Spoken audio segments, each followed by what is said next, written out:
मतलब जिस दिन खुद अपने पैसे कमाओगी उसी दिन आप अपने खुद के डिसीजन ले सकती हो। वो वाले दिन से मुझे लगा कि मुझे बिजनेस खड़ा करना है। तब उसने बोला था कि पहले मुझे ऐसे मतलब चढ़ाते थे कि इसने ऐसे ज़्यादा दिया, तो उसने बोला कि मेरे पापा ने मुझे सिखाया है कि छोटे को पूछो कि 1 लाख में शादी उन्होंने करी मैंने, पर आजकल तो इवन लोग सगाई भी 4-5 लाख में बढ़ा देते हैं, क्योंकि एक बार डुबाया था 10,000 वो चिट फंड में।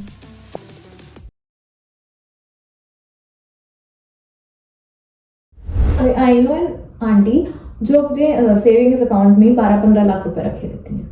12-15 लाख सेविंग में 12-15 लाख रुपए सेविंग्स में, वो क्योंकि खर्चे तो उतने होते नहीं हैं, तो मतलब जो भी है उनके बच्चे वगैरह उनके साथ भी अगर आप खर्चे लेके चलो तो मंथली सैलरी आ रही है हस्बैंड से या जो भी, बट वो जो भी उन्होंने जोड़ते गए जैसे खाते में पैसे आ रहे हैं सैलरी के, उनके पास ही सारा का सारा वो है, तो वो निकाली उतना रही है जितनी जरूरत पड़ रही है, एंड साइड में वो भी कुछ कुछ करती थी। सो उन्होंने जो भी खर्चा किया और मनी माइंड है तो शी इज मैनेजिंग वेल, लेकिन अब मैनेज करने के बाद भी आप उसको 15 लाख रुपए को खाते में पड़े हुए हैं, क्यों? क्योंकि वो कल के लिए काम आएंगे, बट वो सेविंग में जो 15 लाख रुपए हैं उसमें आपको क्या इंटरेस्ट मिलेगा? 3%, बट वो उन सब से डरते हैं चिट फंड से कि पैसे डूब जाएंगे, तो वो उसको इन्वेस्ट नहीं करते। आप अगर कोई नई भी रिस्क ले रहे हो तो भी आप लिक्विड फंड या ऐसे फंड में डाल सकते हो जो 10% आपको इंटरेस्ट मिलता है, बट वो उसमें भी डालने से डर रही है, क्यों? क्योंकि उनके दिमाग में तो वो चिट फंड का बैठा हुआ है। अब तुम फाइनेंशियल एडवाइजर से या किसी भी एक्सपर्ट से बात नहीं कर रहे हो, तुम किसी की गाइडेंस भी नहीं दे रहे हो, या तुम कहीं नहीं तो किसी से तो ऐसे बात करो जो तुम्हें पता हो कि तुम्हारे फ्रेंड सर्कल में ही हो जिसको फाइनेंस का नॉलेज हो,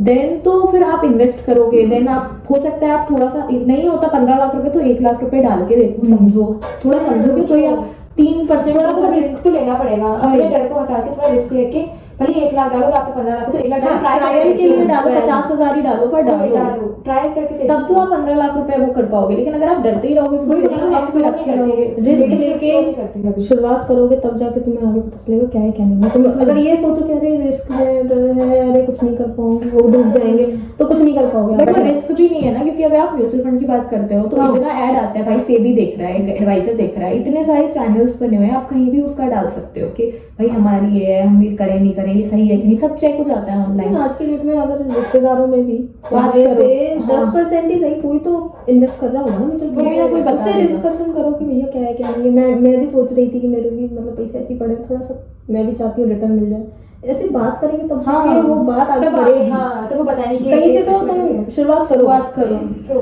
बट वही अपने खाते में रखे रहते हैं, क्यों? क्योंकि एक बार डुबाया था 10,000 वो चिट फंड में, वहां पे तो आपने सोच के नहीं रोकी, तो वहां से उनको सीखना चाहिए कि वहां मैंने डुबाया था, वो चिट फंड था, ये म्यूचुअल फंड है। अगर 10 लोग कह रहे हैं कि ये सेफ है तो एक बार तुम रिस्क ले सकते हो इसमें, अरे थोड़े अमाउंट करो पर हाँ ट्राई करो, एक बार ट्राई करो तो स्टार्ट करो कि तुम अगर यहाँ से रिस्क लोगे, अगर अच्छा मुनाफा अगर मिल गया तो इसका मतलब तो तुम्हारा मुनाफा ही मुनाफा, डूब गए तो फिर 1,000 5,000 10,000 डूबे तो फिर।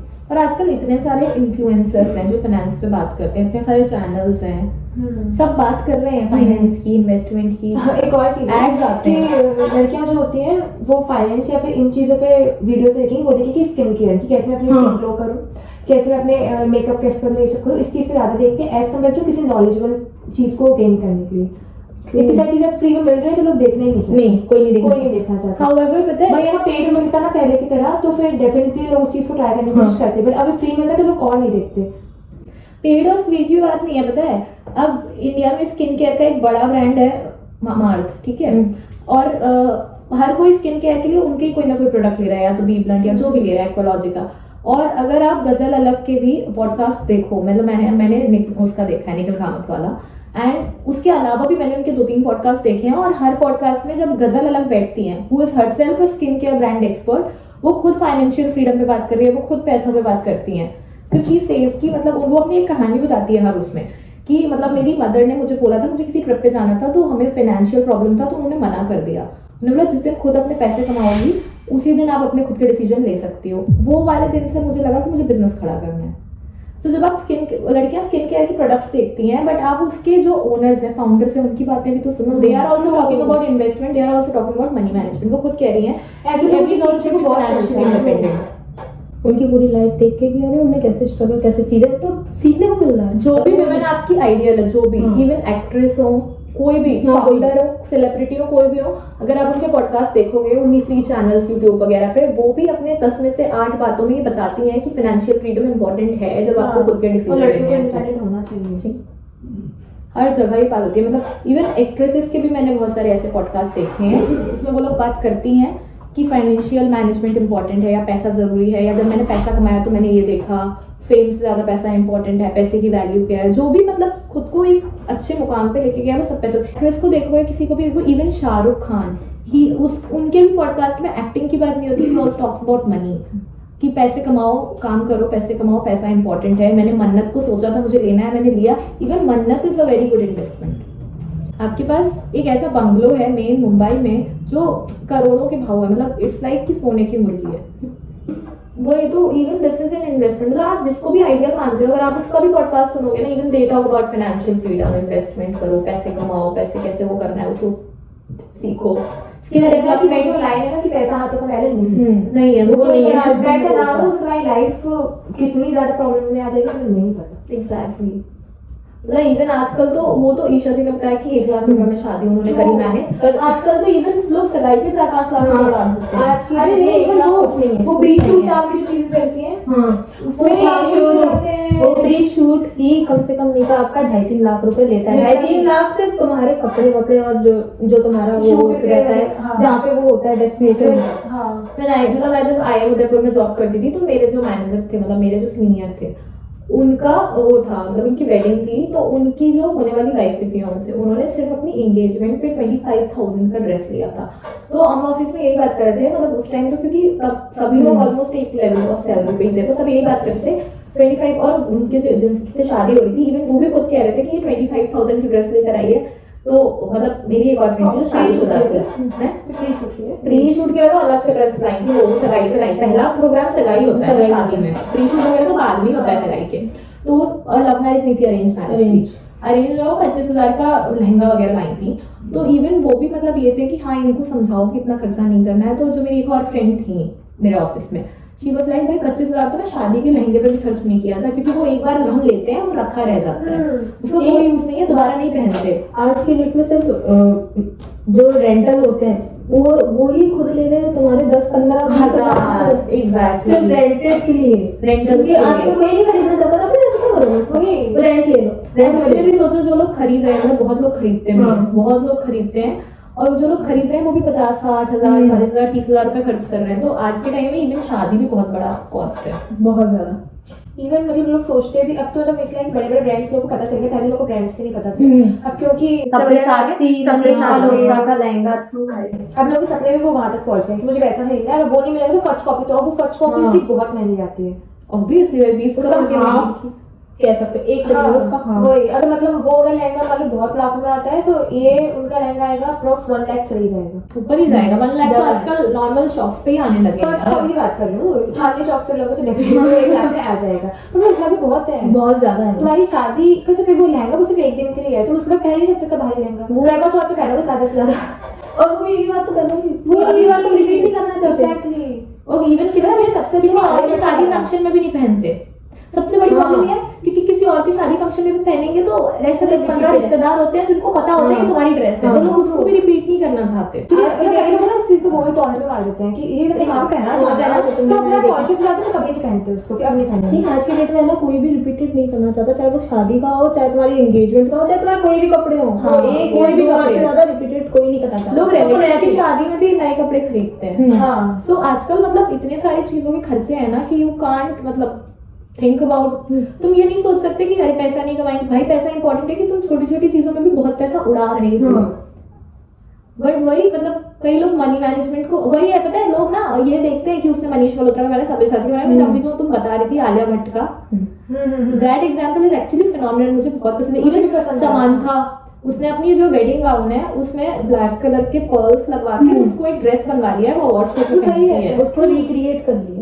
वो सही बाद में भी मतलब लाल कलर का भी लहंगा तुम चटक कर नहीं पहन सकते कहीं, इस तरह तुम वो केस चल रही इस तरह तुम पहन तो लोगे कहीं पे। आलिया का तो बहुत अच्छा, वो तो साड़ी है उसने नेशनल अवार्ड में भी पहनी है, किस अवार्ड शो में पहनी अलग। मुझे एक्चुअल में उसका बहुत अच्छा लगा था, she was the first one actress जिसने ये रिक्रिएट किया है, बाकी कोई and that sari is so decent कि wedding sari in a formal show is very big thing, but वो साड़ी इतनी सुंदर है, इतनी डिसेंट है कि वो वहां भी अच्छी लग रही है। वही ना, हम आलिया को फॉलो करते हैं बट हम आलिया का मनी मैनेजमेंट फॉलो नहीं करना चाहते। Alia is an actor, Alia is a super mom, she is entrepreneur, she is an entrepreneur. उसके बाद डायरेक्टर भी है। In even a podcast with Nikhil Kamat और अदर पीपल, रणवीर सेड कि हमारे घर में इन्वेस्टमेंट कहाँ करना है, पैसे कहाँ किस में इन्वेस्ट करने हैं, किस even they are investing in startups also. Alia takes all the decision. people often judge ना कि आलिया ने जीके क्वेश्चन नहीं दिए, आई कितनी चीजों पे जज करते हैं, but Alia is a money manager in the family. और मैंने भी तो इसका एक पॉडकास्ट सुना था, कहीं पे तो उसने इंटरव्यू दिया था, फर्स्ट टाइम दिया था, तब उसने बोला था कि पहले मुझे ऐसे मतलब लोग चिढ़ाते थे कि इसने ऐसे जवाब ये दिया, तो उसने बोला कि मेरे पापा ने मुझे सिखाया है कि क्वेश्चन पूछो, ना पूछे मतलब झिझक करना कि नहीं पूछना, मतलब मजाक उड़ाएंगे, इससे अच्छे तुम पूछो, अभी मजाक उड़ाएंगे तुम्हें नॉलेज हो जाएगी। एंड विच वॉज लाइक मेरे लिए बहुत टर्निंग पॉइंट था। मैं खुद ऐसी हूँ कि मैं कुछ नहीं पूछती हूँ क्योंकि सामने वाला क्या सोचेगा, मेरे बारे में परस्पेक्टिव बनाएगा, but now when I listen her no I get to know that कि एक्चुअल में आपको पूछना चाहिए। अभी आपको जज कर रहा है तो आगे जाके आपको नॉलेज भी तो होगी ना, अभी उस चीज की नॉलेज रहेगी। तुम अगर उसको पूछोगे नहीं तो तुम्हें तो हमेशा नॉलेज ही नहीं मिलेगी। दिस गोज विद एवरीथिंग ना। देखो आलिया ने पूछा जो भी है, उसने अपने सारे फेयर हटाए, now she is big investing, she is entrepreneur, वो सब कर रही है भाई, इन्वेस्ट कर रहे हो, मनी के बारे में सोच रहे हो, मनी के बारे में बात कर रहे हो, हैंडल कर रहे हो। तो और हमारे साथ प्रॉब्लम ये है, हमारे साथ और भी जो विमेन होती हैं, they are not talking, they are not asking question, तो how do they manage money? Even घर पे भी ऐसे लोग बोलते रहते हैं ना कि ये नहीं बोल सकते, मत करो, मतलब बहुत चीजें ना रोक टोक लगा दी। जैसे हमारे हर टॉप पे हम लोग बहुत सोच समझ के पूछते हैं, पूछे नहीं पूछे, जज तो नहीं होंगे कि जजमेंट इज आल्सो जजमेंट। पता है अगर आप आपके आसपास लड़के फ्रेंड्स हैं तो मोस्ट ऑफ देम विल जज you for the lame questions. Very less men are there जो आपको इवन बड़े भाई भी नहीं समझते हैं और वो क्वेश्चन मजाक उड़ाते हैं, और इस वजह से और भी ज्यादा विमेन खुल के क्वेश्चन नहीं करती या बात नहीं करती, जिस वजह वही मतलब आपको अवेयरनेस नहीं होगा तो आप कुछ भी नहीं कर पाओगे। अब जैसे ईशा जी ने बोला एजुकेशन नहीं था, पर एटलीस्ट उनके पास एक एक्सपीरियंस दादी जी जो मनी मैनेज कर रही थी। सोचो अगर वो दादी भी नहीं होती, मनी मैनेजमेंट भी नहीं आता, तो वो कैसे करती हैं शादी 1 लाख रुपए में, या कैसे मैनेज करती हैं? उन्होंने पढ़ाई भी MBA नहीं कर पाई, बट ग्रेजुएशन तो किया ही है। तो पैसा मैनेज करने के लिए इंपॉर्टेंट है कि अवेयरनेस हो। अवेयरनेस के लिए दो ही चीजें हैं, या तो तुम एक्सपीरियंस हो या तुम स्किल आया। एक्सपीरियंस जैसे दादी वादी को होता था, वो भी कैसे आया करते। पर आई बिलीव कि लड़कियों को ना पूछना से ज्यादा जजमेंट का जो होता है ना कि ये पूछेंगे तो ये होगा, ये अपना खत्म करना चाहिए, फियर। या तो फिर पता है लड़कियां आपस में बात करें, वही जो हमारे कैंपेन का बेसिक था कि लड़कियां बात करें, मतलब तुम जाते हो मिलते हो करते तो वही वीकेंड से आउटिंग, बात करो। हाँ आप ये सोचो कि लड़के क्या सोचो, तो लड़कियां तो फ्रेंड है, उनसे तो आपसे तो बात कर सकते हो। लड़कियां का भी मजाक नहीं उड़ाती, उनका फैक्ट भी रहता है, वही उनकी खुद की भैया मैं भी यही फील कर रही हूँ जो तुम कर रही हो। हाँ, और लड़कियां का भी मजाक नहीं उड़ाती है, क्योंकि वो खुद चीज होती है ना, आप सेम तरीके से कैसे कर पाओगे? लड़कों का क्या होता है कि उनका एक ईगो भी होता है, उनको मजा आने लगता है कि हाँ सामने वाला का ये उड़ा देते हैं मजा। हाँ मतलब इट्स लाइक फन, उनको मजा आता है। मतलब जब वो किसी को डर देते, स्पेशली लड़कियों को देखते, लड़कों के सामने वो तो लड़कियों को उड़ाएंगे, लेकिन लड़कियों को आराम से उड़ा लेंगे, और लड़के कुछ बोलते भी नहीं बिकॉज ऑफ जजमेंट। हाँ, कि अरे यार मजाक उड़ाएंगे, फिर वो 4 सुनाएंगे, ये इस चक्कर में कभी बात ही नहीं। ग्रुप में जाएगी कि हमारा मजाक उड़ाएगी। हाँ, इसलिए कोई क्वेश्चन नहीं पूछती और चुपचाप बैठे रहती है। हाँ, पर अपने दोस्तों से जो गर्ल्स हैं उनसे उन्हें बात करनी चाहिए, कर सकते हो, इजीली कर लेते हो। जैसे अभी ईशा जी, इनकी स्टोरीज से हमें बहुत कुछ सीखने को मिला, और जबकि वो अपनी यही स्टोरी अपने फ्रेंड से नहीं बता पा रही है, वही क्योंकि हम जब मिलते हैं वो क्या हम जब मिलते हैं तो बच्चे क्या कर रहे हैं, बच्चे को ये सिखाओ, कंपटीशन ही चलने लगता है कि इसका भी चेंज चल रहा है। सबके फ्रेंड्स ग्रुप में यही हो रहा है ना, इसीलिए women are also not financially aware. जब तक आप अवेयर नहीं होंगे तो आप कैसे भी नहीं इन्वेस्ट तो आप करेंगे, इन्वेस्टमेंट तो बहुत दूर की चीज है, फाइनेंशियली जब आपको स्ट्रांग होने के लिए अवेयर होना जरूरी है। जब आपको मनी नहीं पता तो फिर आप उसको क्या इन्वेस्ट करोगे? अवेयर हो तो बात करो, भले आपको नहीं पता तब भी आप बात करो, आपको बात करो। या फिर पता है आप इतने सारे इन्फ्लुएंसर्स हैं, मैं खुद भी कई ऐसे इन्फ्लुएंसर्स हैं जिनसे सीखती हूँ। मतलब सीखने के लिए आपको लोगों को देखना पड़ेगा, फॉलो करना पड़ेगा। आप किसी उनका भी पॉडकास्ट सुनते हो, आपको फैशन में इंटरेस्ट है तो उनको भी देखो सुनो, वो भी मनी के बारे में बात करते हैं। अगर आपको बुटीक भी खोलना है आगे चल के, तो बुटीक खोलने के लिए भी तुमको पैसा तो चाहिए ना, पैसा तो चाहिए। भाई कोई भी नई स्किल सीखने के लिए आपको नॉलेज तो लानी पड़ेगी ना, तो मनी के लिए क्यों नहीं? वही यहाँ तक कि कुछ सीखने के लिए भी तो पैसा लगता है, चाहे वो वही फोन से ही सीखो, सही है, रिचार्ज तो कराओगे। भाई ईश्वर जी के मतलब एज में बहुत सारे ऐसे लोग हैं जो MBA नहीं कर पाए, मास्टर्स नहीं कर पाए, बहुत सपनों को छोड़ दिया, हमने सब सपनों को छोड़ दिया। बट उन्हीं की एज में मैंने कई लोगों को देखा है, मतलब इवन मेरी कुछ प्रोफेसर्स भी रही थी जिन्होंने अभी शादी के बाद जाके मतलब हमें पढ़ाते हुए उन्होंने डिस्टेंस, अब क्योंकि उस टाइम तो नहीं होता था, अब इट स्टार्टेड कि डिस्टेंस MBA। इवन बड़े बड़े यूनिवर्सिटीज भी कराते हैं। तो Distance उन्होंने- education। हाँ, तो उन्होंने हमें पढ़ाते पढ़ाते प्रोफेसर होते हुए, उनकी तो बच्चियां थी, उसको करते करते उन्होंने अपना MBA PhD भी कर लिया। बंदी अपनी शादी छोड़ के वहाँ एग्जाम दे दी। तो मेरी नानी इज वेरी मतलब बोल्ड एंड मतलब तुम उनसे ज्यादा मुंह नहीं चला सकते एज अ हस्बैंड, वैसी थी वो। और उस समय तो शादी भी इतनी जल्दी हो जाती थी कि कम बहुत उम्र में कि तुम्हारी पढ़ाई खत्म हुई तुम्हारी शादी हो गई। 15-16। तो इस थॉट को भी हटाने के लिए कमाना जरूरी है। तो इससे अच्छा तो वो वो देश चीज़ें हम में। बचा लेते हैं। 1000 रुपए के 4 बर्तन आ आई थिंक दहेज के लिए पैसे जोड़ने से अपनी बेटी को पढ़ाओ, और जब हाँ। इंडिपेंडेंट होगी ना आपके बेटी को कोई बोल नहीं सकता। ऐसा हम तो तुम्हें क्या पता है करोगे? कि वो दोस्त के साथ जो है। हाँ, डिवोर्स हो गया, बच्चे हाँ। प्रेगनेंसी है, सब सिचुएशन में तो आप काम नहीं करते, तो आपको बचाने में जरूरी है, बट उस सबके लिए बात करना जरूरी है। उन्हें अपने टाइम की इन्वेस्टिंग पे गोल्ड पे लगा लिया, आप अपने टाइम की इन्वेस्टिंग पे न्यू चीज करो। हाँ, तब उन्हें टाइम के हिसाब से चलो। वही